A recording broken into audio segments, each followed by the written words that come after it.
How could a community be built and ran at sea? On this episode of the Colonize the Ocean podcast, we talk with Tony Olsen of Freedomhaven, a seasteading project which brings a city to the sea. Stay tuned.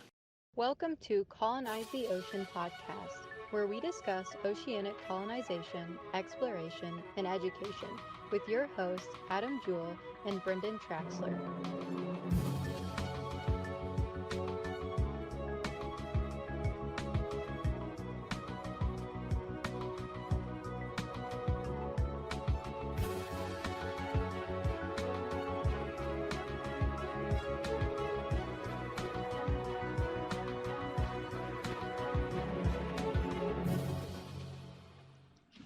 Okay, guys, welcome to Season 2 of the... Oh, sorry, you didn't want to do the episode thing, did you? It's fine. Okay, sorry, take two.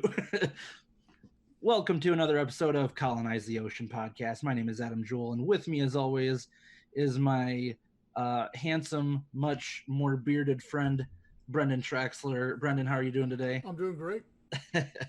And with us today, and we've kind of talked in the past about how we were going to start getting more guests on. So today we have Tony Olsen with us. Tony is with Freedomhaven, and you guys can check that out at freedomhaven.org. Freedomhaven is an open design, low-cost, socioeconomic freedom seasteading project in international waters which seeks to be the most affordable seasteading solution to date, with a goal of having square footage of open sea safe light living space at $316 square foot, paid as a 5-year lease. Tony, that was kind of a big intro, but thank you for coming with us. And how are you doing? I'm doing great. Glad to be here. Thank you. So tell us, we kind of just gave the quick version of your project, but tell us a little bit more about this project, how you came to get started with it and what it's all about. Well, I have spent the course of my life, when I was a young adult and as a child, I spent a total of 6.5 years in Germany and toured Europe, and came to understand after the fact why freedom was important and why I actually was why freedom is something to be sought for. I saw the difference in how different countries that have freedom prosper and don't have freedom don't prosper, especially like between East Germany and West Germany, because I was in both. And these are the same family members, the same genetics, the same people. And yet in East Germany, they quite literally were like sucked of life. I mean, they were like half zombified is the best way to describe them. Right. And it was very eye-opening for me. And it wasn't until later I realized that that's because they lived under socialism for so long. It really just destroyed them, not only economically, but also spiritually, emotionally, as individuals. So I've always wanted to have a future with more freedom in it. And I've studied economics for decades. But recently I've become interested in two different subjects. One was the tiny house movement. I just find it fascinating how you can fit so much livable space in such a small area. And at the same time, I was also fascinated with the whole shipping industry and how shipping containers just revolutionized the shipping industry. And then one day I was talking to a friend of mine, Nathan, and we were like, wait a second, why can't you combine these two together? And these mega container ships, what would happen if you were to convert one of those things and make the containers into tiny homes and actually make a floating apartment complex? And there are a lot of things that wouldn't work. You wouldn't be able to actually buy a shipping container and convert it because you wouldn't have enough space for people to walk by. I mean, they're meant for like 1 or 2 people walking on a gantry plank, and not like an entire population. And you're missing septic systems, and it's meant to, mega container ships are meant to house 100 people at the most, not thousands of people. So, but we can still take the general idea and work with it. And that's kind of how we started about 3 years ago. Very cool. Yeah, it's interesting you say that because I am fascinated with the tiny home movement and shipping container movement. And I just both those things. I watch way too much content on tiny homes on YouTube and stuff like that. It's almost a bad obsession of mine there. But yeah, so it's very cool that's. And what I also think is interesting is here you are from Iowa, nice landlocked area, and I'm from Illinois. originally. So in Adams in South Dakota. So I mean, all these, yeah. I picked up everything, moved to Mississippi to be a little bit closer to the ocean, but still, yeah, it's. And we had I remember last season we had some from Michigan as well that we were talking to. So I mean, it's now I'm spaced on her name. Yeah. Yeah.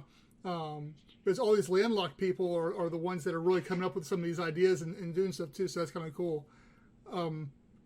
I guess then how did that all correlate with you getting associated with the whole seasteading movement, I guess? Well, we started working on this project before we even realized there was a seasteading movement. And it was just kind of fascinating that as we were working on this, wow, we found these people and found that group. There's a whole seasteading community out there. And it was amazing, you know? Yeah. We created a group online and just kind of gathered our friends that have been talking about it online. And from there, it just kind of grew. We have about 300 and some odd, 320, 310, who knows, it changes every day. People on our main Facebook group, and we have a side one, a sister group that talks just about the politics, the government, how the rules and laws and role playing. It's called Freedomhaven role playing. How would it play out if the U.S. sent its Navy to do this, or if this person was accused of this kind of crime, or just role playing all these different scenarios, and we've been learning a lot from that. Changing. Yeah, and you do a weekly Zoom call, is that correct? Bi-weekly, yeah. Okay, and so what? Semi-weekly. Yeah. So what's all involved with that? What do you guys talk about on there? Just whatever subjects come up.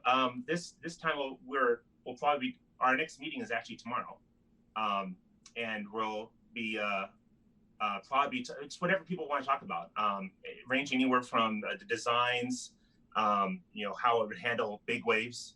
When the seas are calm and everything's gentle, that's perfect. But when the storms come, you have that once every 10-year storm, how we'll handle that. That's really what we've been focusing on. That we did some cost estimates recently of how much how this would be broken down, what kind of designs we can do that would get the cheapest amount of price and the greatest stability as soon as possible. Just whatever subjects come up, ideas people have. We've recently enhanced the website. Now it's gone from pathetic to a little less pathetic, just yeah, baby steps. Baby steps. So let's talk a little bit about the design then of all this. Obviously you went into a little bit how the background was, but what is there anything that really set, we've seen like Ocean Builders and other companies out there that are doing some different seasteading projects. What is different about yours? I mean, theirs are smaller individual pods, Ocean Builders, for example. Seasteading Institute has a bunch of different organizations underneath them that are doing different things. What sets your guys apart from them? Well, ours is definitely less sexy. Yeah. And that's the selling point. You want something less sexy. No, what most seasteading groups are going with, and as far as we know, we're the only one that's actually trying to do what we're doing. They're trying to create seasteads close to shore, or inside a harbor where the waves aren't as big, and that is a much more desirable place to be, except for one thing: you're within the jurisdiction of an existing country. Mm-hmm. You don't really have any freedom. You might be able to live under the radar. You might be able to get away with certain things. Pay off the local policemen so that they don't come by and harass you as much. But you really don't have freedom, and especially if you want to be big and you want to be part of the global market and you want to create a big company producing or advertising or whatever. You want to actually prosper, and where everyone knows what products and services you're offering. You don't want to be covert. You want to be out in the open, and you can't do that. The way the zones of the ocean work, according to the UN Convention of the Law of the Sea. You have the territorial waters, the contiguous zone. Oh, okay. The territorial waters go out to 12 nautical miles. Contiguous zone is 24 nautical miles. And then the exclusive economic zone is 200 nautical miles.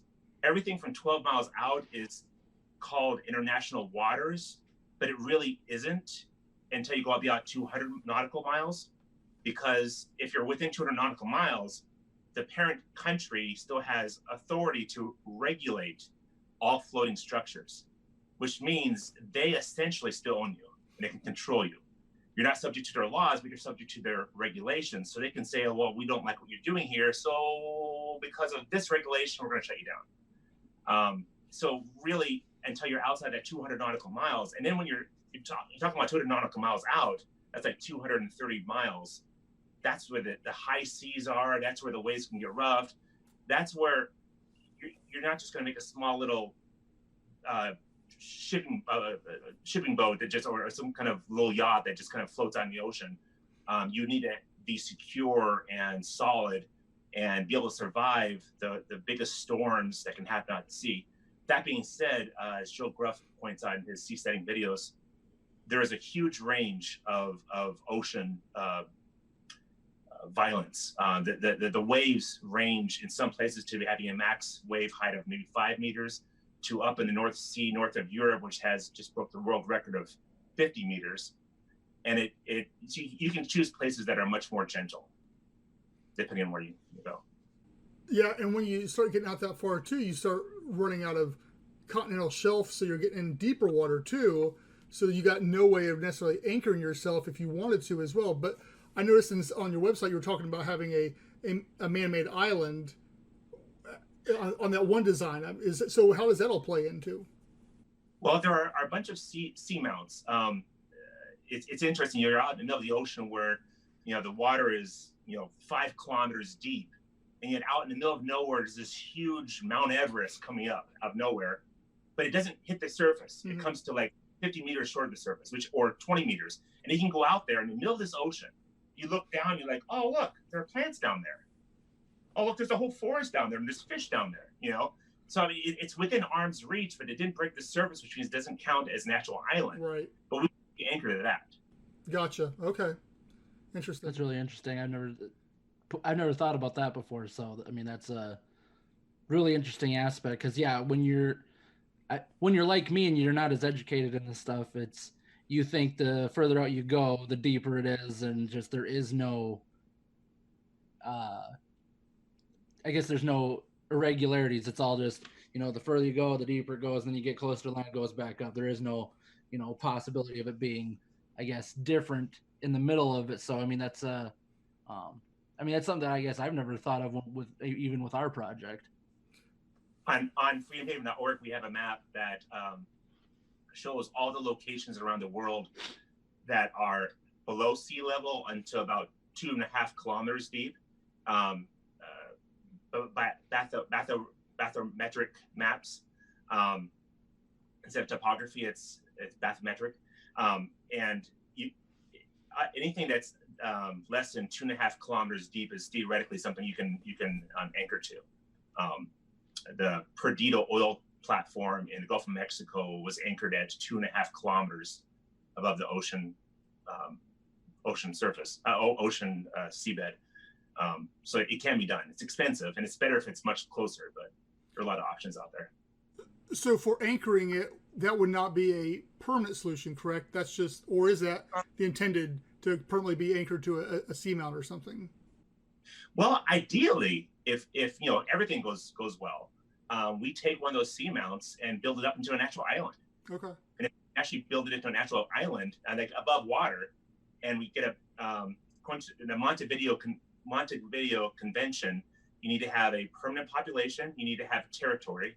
You need to be able to enter into correspondence with other countries. I forgot what the fourth one was, but it's also on freedomhaven.org. And if we comply with all these, technically, according to law, we'll be a state. The advantage of being an actual state isn't because, we want to be a country and have power. It's quite the opposite. It's the fact that once we have a state, we have our own 12 miles of territorial waters around it, which means all the vessels that are in that 12 miles zone.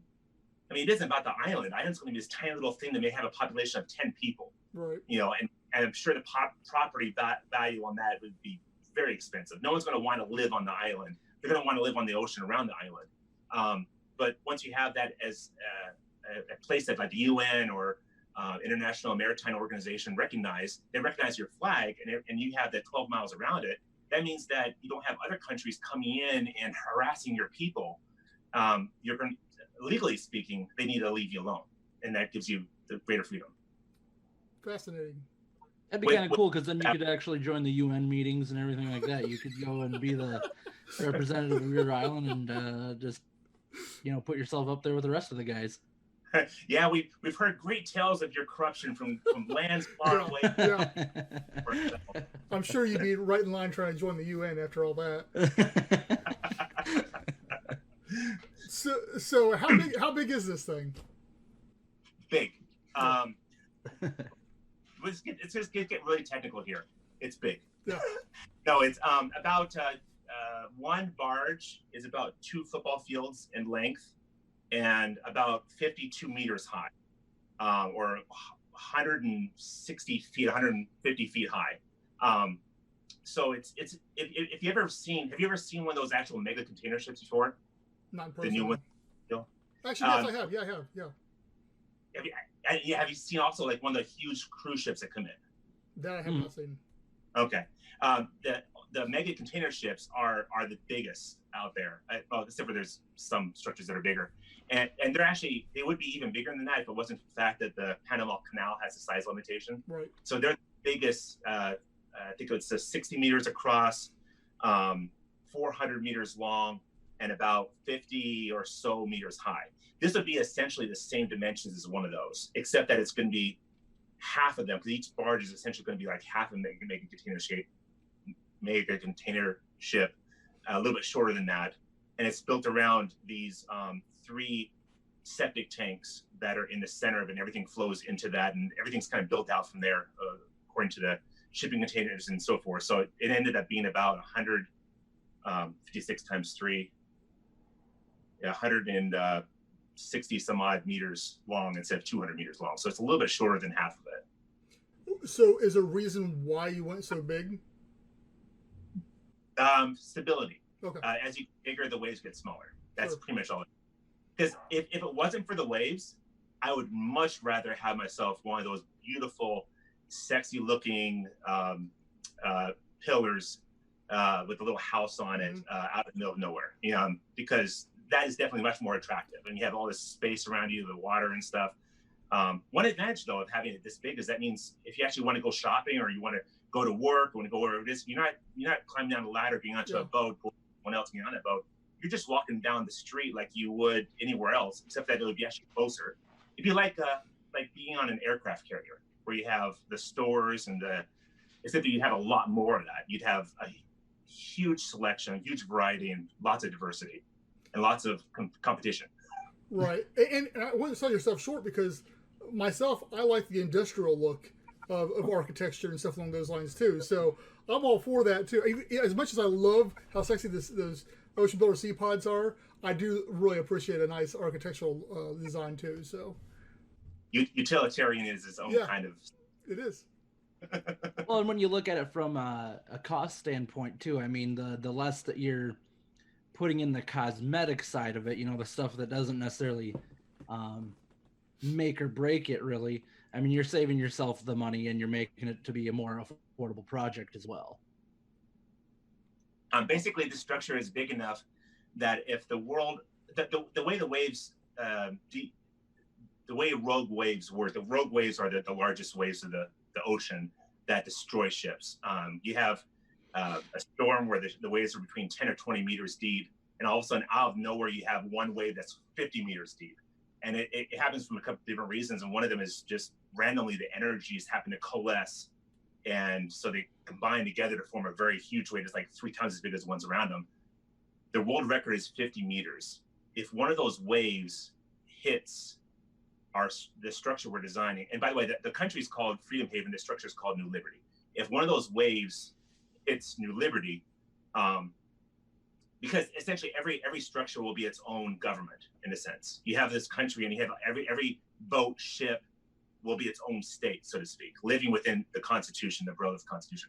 But if one of those waves hits New Liberty, the wave won't even wash up on deck. It's taller than that wave. So that's one of the advantages of being big. Also, you have we discussed in our group about what kind of minimum population would you need to be able to have a flourishing, a growing marketplace. And they decided about 10,000 people. So we're shooting for an initial population of about 10,000 people. If you have too much less than that, yeah, do people survive? Yeah, you can build a couple of knickknacks here and there, but you really don't have, you have like one store you can go to. You don't have 15 different stores or different restaurants. And, you know, like I live in Keokuk, it's a population of 10,000 people, and we have, you know, a dozen different grocery stores you can go to. We have, you know, 20 different restaurants you can go to. And you're going to have variety even greater than that, I imagine, in New Liberty. So I lost my train of thought there where I was going with this. Man, you got something, Adam? Well, I'm thinking about where I'm at. So, I'm just, I'm just fascinated by it because, you know, with what Brendan and I've, you know, well, Brendan obviously has been doing this way longer, and I kind of joined his project about a year ago. So everything's like pretty new to me, but everything like, you know, I've looked at and that he's showed me has all been, you know, the smaller things and the compact things, and is like, you know, it's cool that you're working on a structure that, you know, takes the compact living in a sense, but turns it into a structure that is, I mean, feasible to withstand like what you're talking about with the rogue waves and just the elements in nature that could be detrimental to, kind of like whatever, you know, other people are building, you know, because like you said, if everything's smaller, it's not going to be able to withstand some of this stuff depending on where it's at. So it's a cool project outside looking in, because yeah, like we're used to seeing the small things, and what you're doing, yeah, it's big, it's ambitious, but it's also practical too.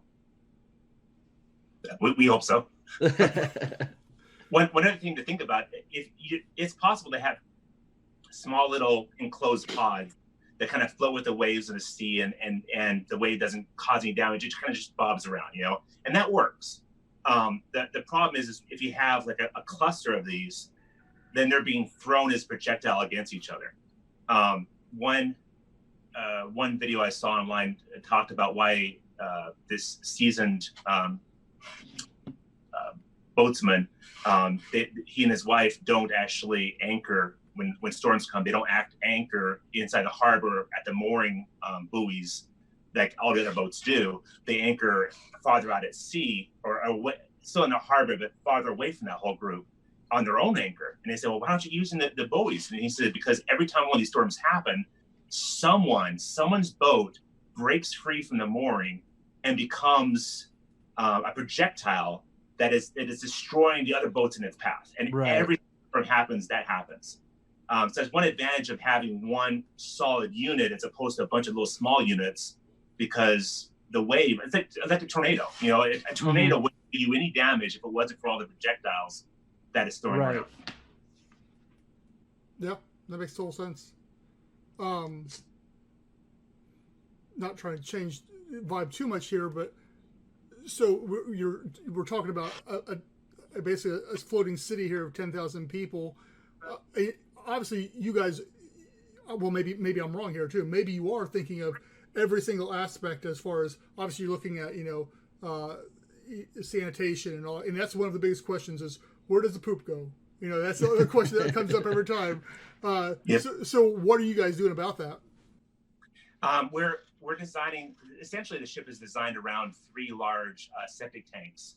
And the septic tanks themselves, instead of being the traditional septic tank where it's shallow and wide, these septic tanks are tall and narrow. And the reason for that is because if the ship ever does switch, the purpose of a septic tank is to allow the floaties to float to the top and the heavy stuff to float to the bottom, which means you don't want to constantly shake it up. You want it to be peaceful and calm. If you have a tall glass of water and you shake it from side to side, it does move a little bit, but not as much as if you take a pie pan and move it to side with water in it.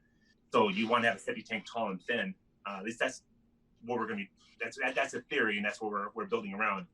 And in this big tank, there are basically 4 quadrants. So you fill up one quadrant until the septic tank eventually gets full, and you need to pump it out. But before you do that, you let it sit and switch to the second quadrant, and wait until that gets full, and they switch to the third one, and then they switch to the fourth one, and when the fourth one's full, hopefully it's been like a month or so, and the first one has had chance to ferment and decompose to the point that everything that's left there is essentially just, it's what they call it, sludge, but it's something that you could essentially release it into the ocean. It would sink to the bottom and become the soil of tomorrow. Everything that's had a chance to decompose, and it isn't just releasing raw sewage, it's something that's decomposed all the way. And then you basically just keep cycling it through the 4 quadrants continuously, and just dump out the one that has been sitting there for a month. It's been aged. And just keep moving on. That's what we have for the septic tank. Interesting. And so what's your, going more on design here, how do you plan on power and everything? We're, for the most part, because this is our goal is to have a free market, the freest country in the world, who have the greatest economic and social freedoms. Essentially, if you aren't threatening to murder someone, aren't threatening to kidnap them or steal or break their stuff, have at it. Enjoy yourself. Have a nice day. So there's going to be all kinds of competing services to offer anything and everything people want. We're not actually planning to offer anything for energy. But if we get closer to the date and there aren't at least a dozen different, or at least one, different companies out there wanting to offer electricity, power, gas, groceries, whatever it is. I mean, and we built a structure around having imports and exports. We have containers that come in and go out. So you're constantly having a flow of stuff you're sending out and stuff that you're receiving. So shipping is going to be integral to the whole operation. Is we're going to have a very active shipping industry going on here. But all the services and products that people want, if there aren't people planning to provide it from day one, I'll jump in the mix and I'll offer to sell it. I mean, I imagine I won't be able to do as good a job as someone who's done this their entire life. It'll probably be terrible quality and higher cost.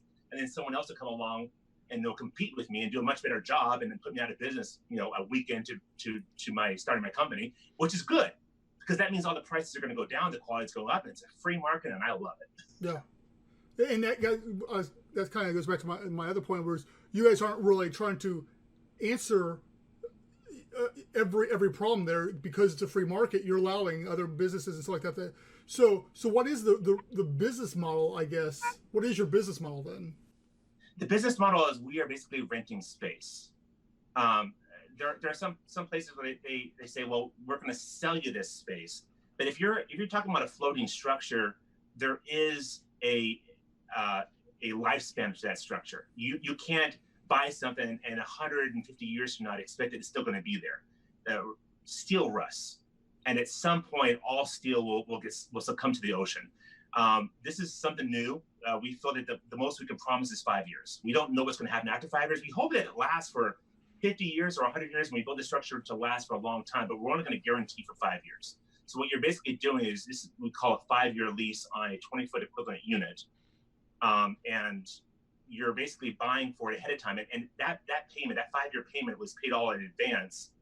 And that's the money we're going to use to actually build the structure and everything we need to actually make this project work. So everyone is paying in advance for their little piece of Freedomhaven that they're going to be living in. And then once they pay for it, they have it for 5 years. And we'll be providing for septic and forced air, and that's pretty much all that's included in the lease. Everything else will be provided by the free market, which means you can choose not to have any electricity and you just sit there in the dark because you're happy with that. That's fine. Or you want to have a huge gaming system and tons of computers, and you and your friends come over and you have like 20 people crammed into this thing with monitors everywhere, and you're playing Quake all day long. That works too, whatever you want to do. So power, so does the water and everything like that fall under that same plan as the free market, or you guys as well? Yeah, okay. All that. We have lots of solutions for water, and lots of solutions. Even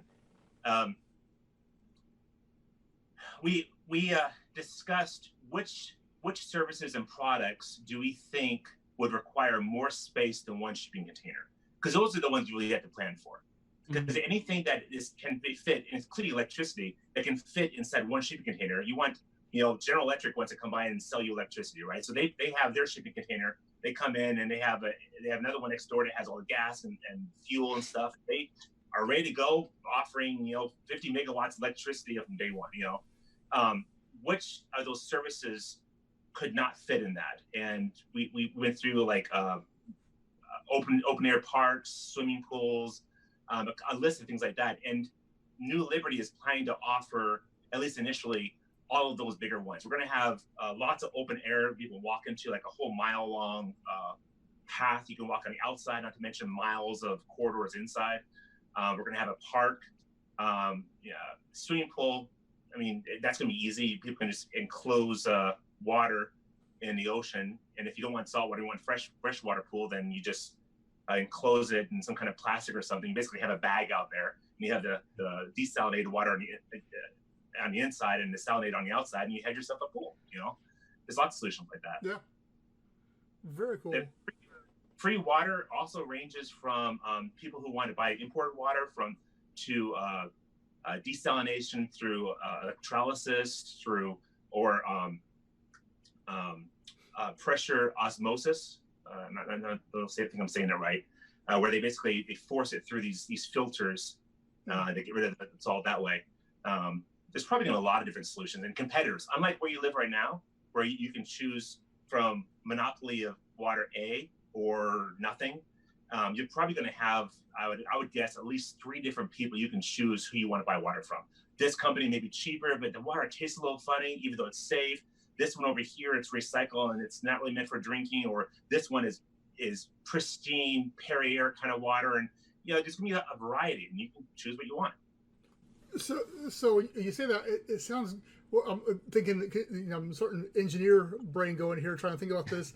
Of how much? Well, I'm thinking how much of a headache that would be, though, if you've got 50 different suppliers as far as the pipe, the plumbing and stuff along those. Like, unless each container is individually plumbed, and then can be connected to whoever at that point. I guess. You see what I'm saying? Yeah, we have a utility. What we're thinking is on the shipping container, since shipping containers will be next to each other, on the container, one side, the door won't open. Basically, you're going to have one side for the door open, and the second side will have a utilities shaft that will go up and down the length of it, and all the electricity, power, everything else. And the hookups to the containers will be similar to, like, at an RV park when you drive in your RV and you hook up the septic and water and all that stuff, and you plug it in and you're good. It'd be something similar to that. You have a new container come, so snap, click, click, click, and within 5 minutes you're all plugged in and you're ready to go. Yeah. Very cool. So, that being said, where are we at with all this? Well, not where we want to be, obviously. We're 3 years into it, and we obviously initially when we first started talking about fantasize, wouldn't it be great to have this whole thing done in 3 years? Well, we're not there yet. What we're doing right now is we're in phase 1 where we're creating a 1/500 scale model that I'll be 3D printing downstairs, and we're doing some tests and videos and show how it handles on the water with the weights and stuff, everything accurate, and also how they snap together. And it'll be a model that will be shared on the internet, so everyone can, on the 3D printer, can print out their own and take a look at it and make suggestions. Like, for example, the one suggestion that came up with the stairs is on one side, we had the staircases, and it's the OSHA 32.5 degree angle that's perfect for human beings, whatever. But on the other side, they were saying have the angle be much shallower and have it be for cars. Not cars, but like forklifts and stuff. So you can have businesses and industries shuttle stuff back and forth to each other. So that's something we're considering as well. So on one side, you have staircases, and the other side, you have basically much more shallow roads, in essence. So you can have wheeled vehicles going back and forth. But we're in the process of making the 1/500 scale model. I'm finishing up the design right now, and hopefully in the next week or so, we'll have the design completed, and then I'll be 3D printing it, and we can actually do some tests. The next step after that is creating the 1/100th scale model, and it's actually technically 1/87th scale model. And that is a scale for your small model trains, the most common scale out there in the world. And we chose that scale because then you can use all the different kinds of fun stuff to put in there, and you can get little people and stuff, whatever. And that model we hope to have completed and bring it with us to fMRIAL 2021. Now, from that model going upward, that's when everything starts to become paid. The 20-foot equivalent units, 1 TEU, we're estimating would cost about $50,505. That's an estimate, but the idea is that there's 4 phases. Phase 1 we're doing out of pocket. I'm doing it right now. Phase 2 is R&D, research and development, where everyone who's getting a TEU puts $5 towards making the 1/87 scale model, which would be the size of a van.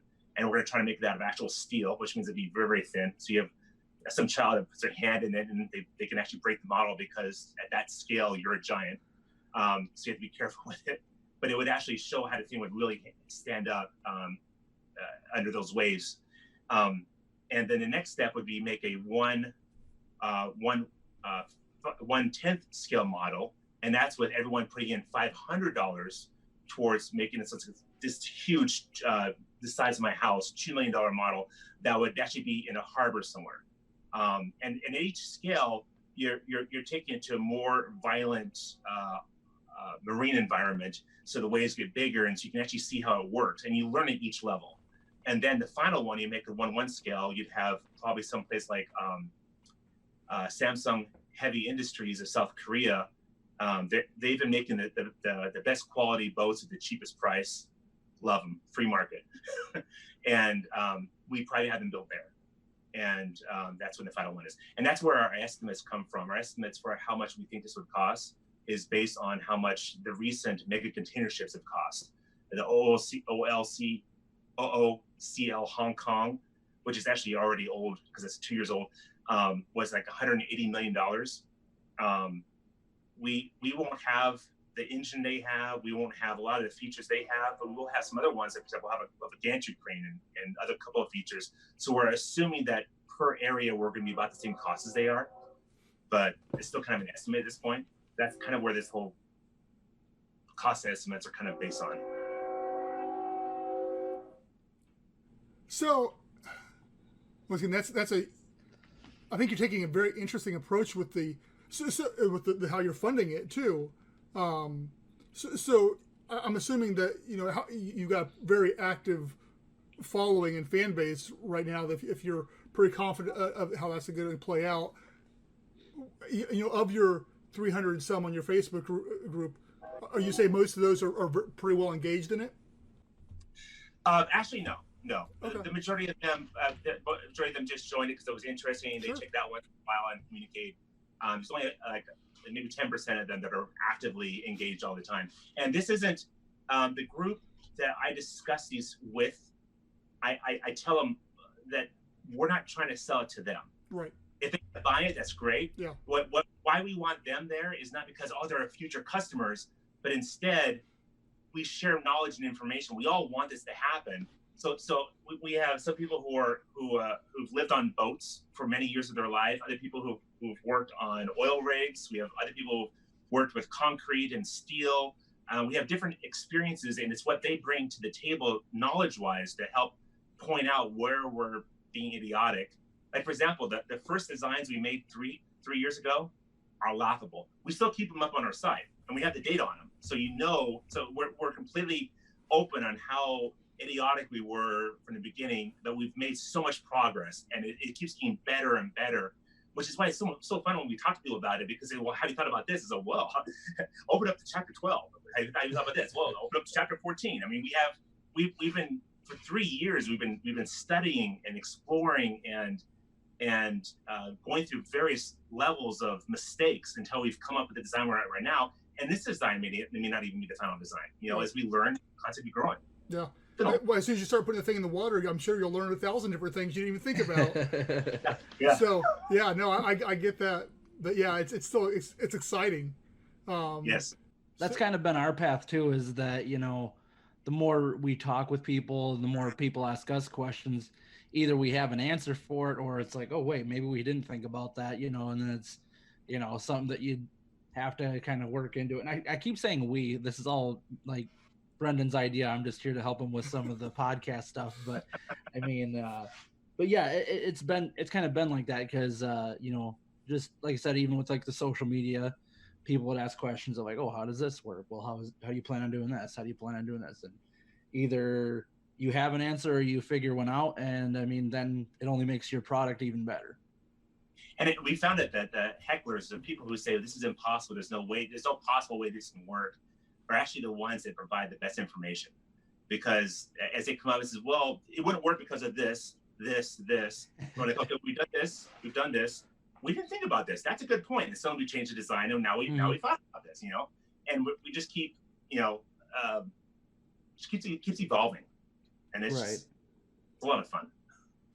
So basically, the how we're going to get to we're going to have 4,000 TEUs that will pay for the initial project, and we can always have more than that. That's the minimum to make the project to get the initial V-shaped design that would be able to face into the wind and is moored, so that no matter where the flow of the water comes from, it's always facing into the wind, even when there's no power.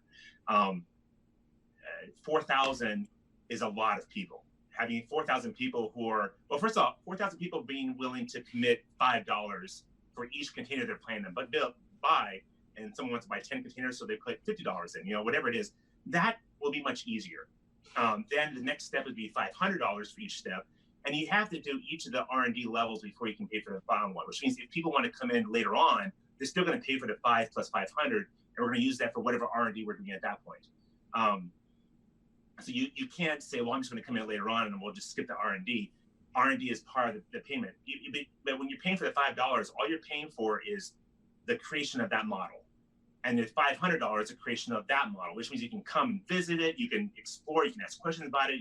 You know, it's the creation of that model, and that's all you're paying for. You know, so if it turns out that that iron disappeared after making the 1/10 scale model, the U.S. government says, "Oh wow, this guy's going to be offering freedom, and we don't like that." You know, so I'm gone. Someone else can run with it, because everything we have is out there in the open. It's public.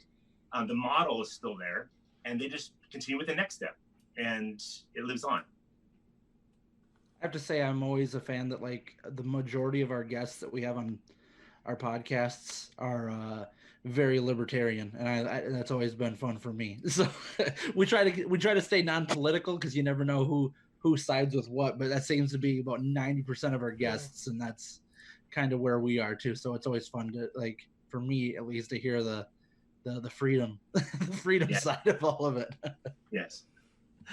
So and our hopes are actually that we have a plan down that is so, like cryptocurrency. The government hasn't taken action against cryptocurrency much, because they know they really can't do anything to stop it.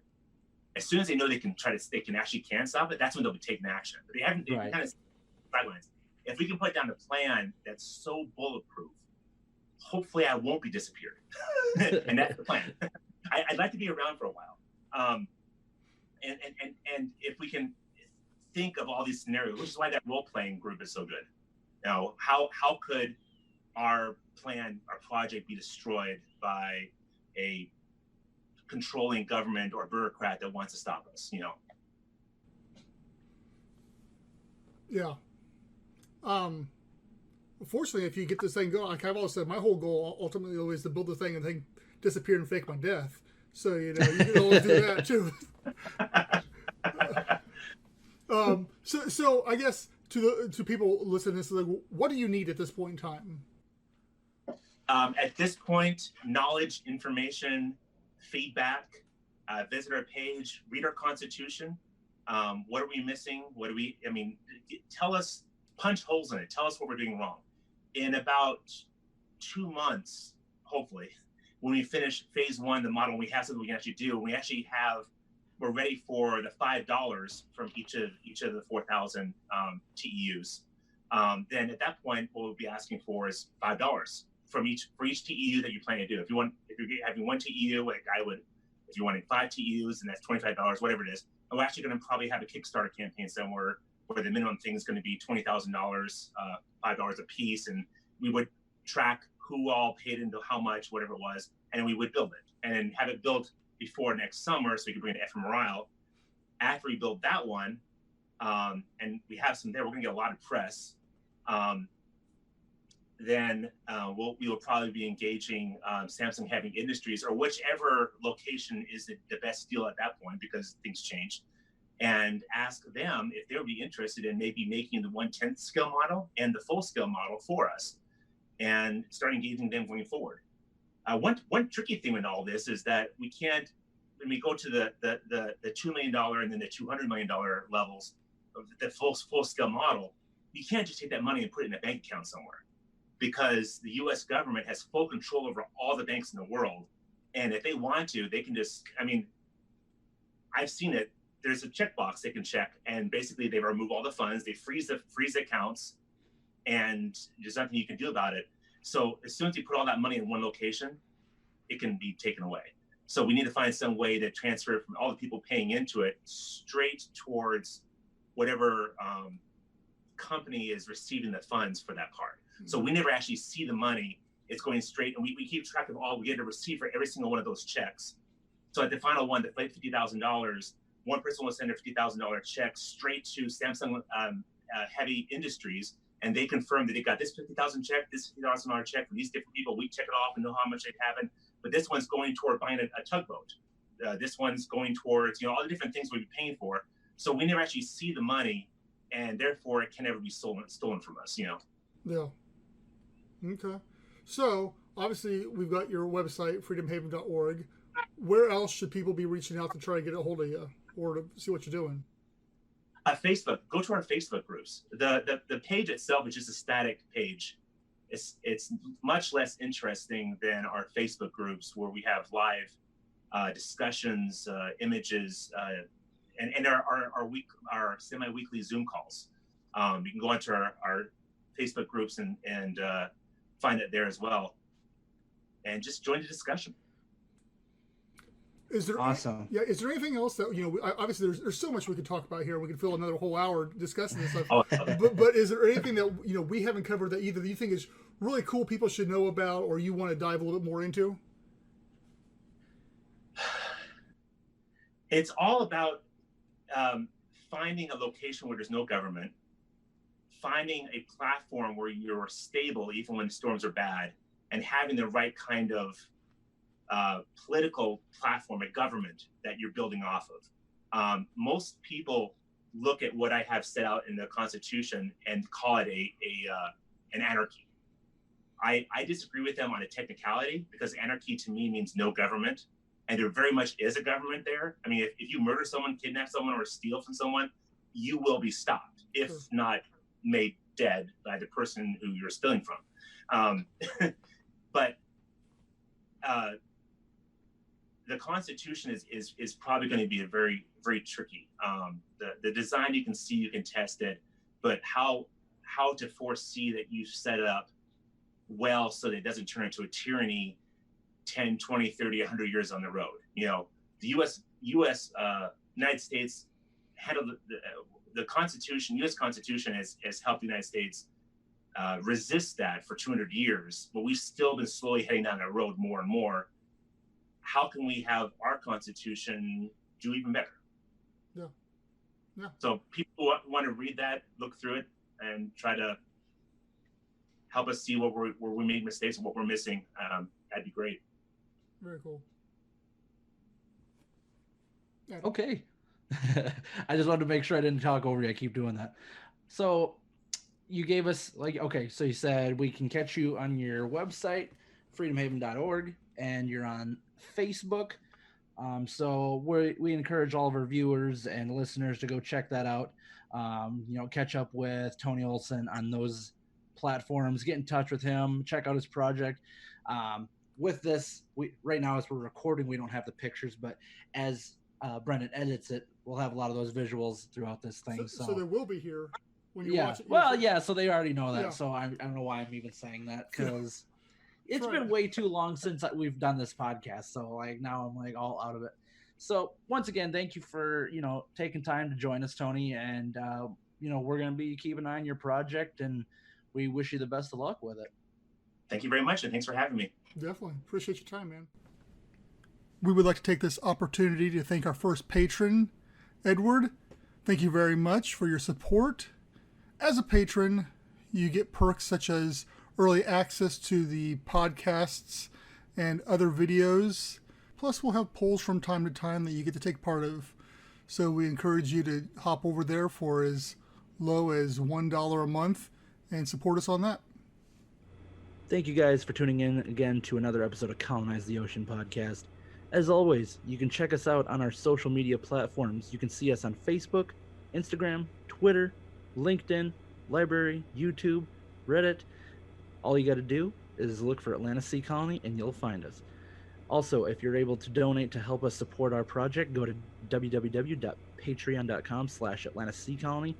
For any other info and the links to all those, you can go to www.atlantisseacolony.com. Thanks again, and we'll see you on the next episode.